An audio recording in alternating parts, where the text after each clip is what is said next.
I first came to Myanmar in 2008. It was just a few days after Cyclone Nargis had gone all the way through the Irrawaddy Delta. The devastation was just still everywhere. It really was a country that was in crisis.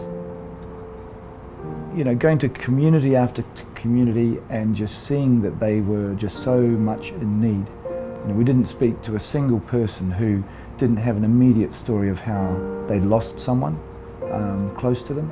And when they're talking about loss of their children and partners, they'd also talk about the loss of their animals in the same way.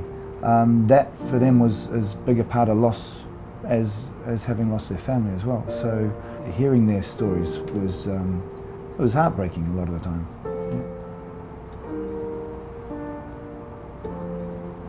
We've since seen that there were over 200,000 buffalo and cattle that died.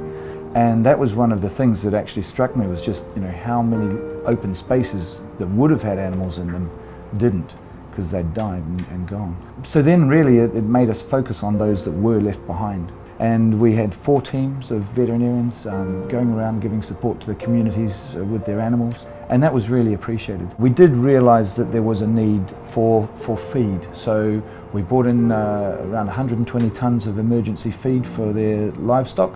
And so we'd actually get to start to have a conversation with them about their animals. And they said at the time, you know, we just didn't know that this was coming. How can we protect our animals if we don't know that it's happening?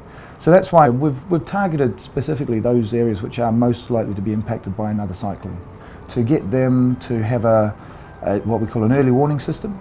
So there's a series of flags and sirens and then actually running through the drill with the community so that they know how they can protect themselves and protect their livestock, which means protecting their livelihoods as well. You know, hopefully we'll have communities that don't have such sad stories to tell us in the future. We are the voice for the animals, so thank you very much for supporting us to help the animals in need.